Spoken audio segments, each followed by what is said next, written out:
Assalamualaikum warahmatullahi wabarakatuh. Perkenalkan, nama saya Intan Anindya Mayansari, NIM 2022101310130094. Saya dari kelas PGSD 9 PPG Prajabatan gelombang 1 Universitas Muhammadiyah Malang.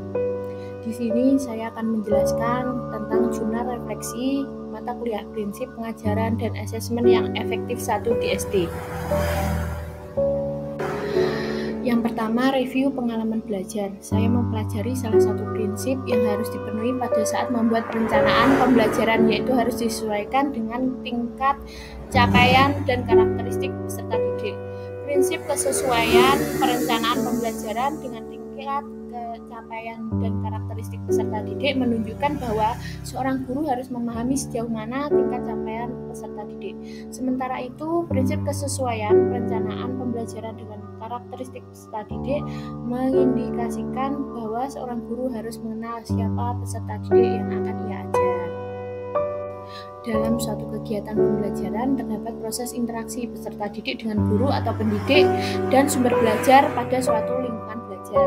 Setelah dilaksanakan kegiatan pembelajaran, hal yang selanjutnya dilaksanakan adalah asesmen atau penilaian hasil belajar peserta didik. Ini mencakup kompetensi sikap, pengetahuan, dan keterampilan yang dilakukan secara berimbang sehingga dapat digunakan untuk menentukan posisi relatif setiap peserta didik terhadap standar yang telah ditetapkan. Selanjutnya, refleksi pengalaman belajar yang dipilih. Topik ini sangat penting untuk dipelajari karena sebagai seorang guru yang profesional, kita perlu memberikan pembelajaran sesuai tahap capaian peserta didik dengan tujuan agar peserta didik dapat belajar sesuai dengan tingkat kemampuan dan dapat mengoptimalkan keterampilan yang dimilikinya sehingga tujuan pembelajaran dapat tercapai.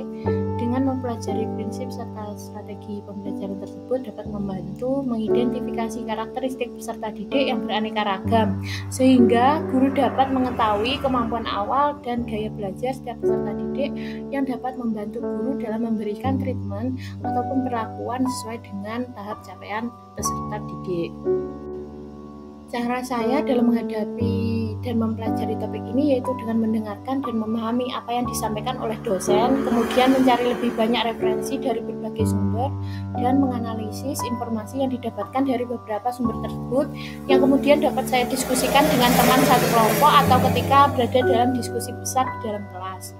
Strategi pengimplementasian dalam mempelajari topik ini tentu penting bagi saya dikarenakan saya akan menjadi seorang guru yang mengajar dalam kelas. Tentu saya sangat membutuhkan strategi pembelajaran dan asesmen yang akan saya gunakan ketika mengajar nantinya. Strategi pembelajaran inilah yang akan menjadi tolak ukur apakah pembelajaran dapat dikatakan berhasil ataupun tidak dan dapat juga digunakan untuk membantu saya dalam mengevaluasi peserta didik. Di sini terdapat artefak pembelajaran yang sudah saya sertakan linknya di bawah ini. Artefak tersebut berisikan laporan singkat kegiatan praktek mengajar dari ke-1 sampai ke-3. Dari artefak tersebut saya belajar mengenai karakteristik setiap peserta didik berbeda-beda dengan gaya belajar yang beraneka ragam. Sehingga strategi pembelajaran yang tepat sangat dibutuhkan dalam melaksanakan kegiatan pembelajaran agar tujuan pembelajaran dapat tercapai.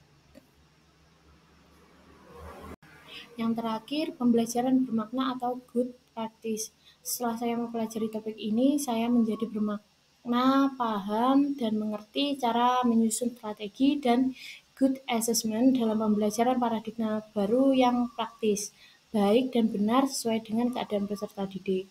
Ketika peserta didik mendapatkan pembelajaran yang sesuai dengan karakteristiknya masing-masing, tentu hal tersebut dapat memudahkan peserta didik dalam mengikuti kegiatan pembelajaran. Sehingga tujuan dari strategi pembelajaran ini yaitu untuk meningkatkan kualitas pembelajaran secara optimal dan dapat mencapai sesuai dengan capaian peserta didik yang sudah ditetapkan.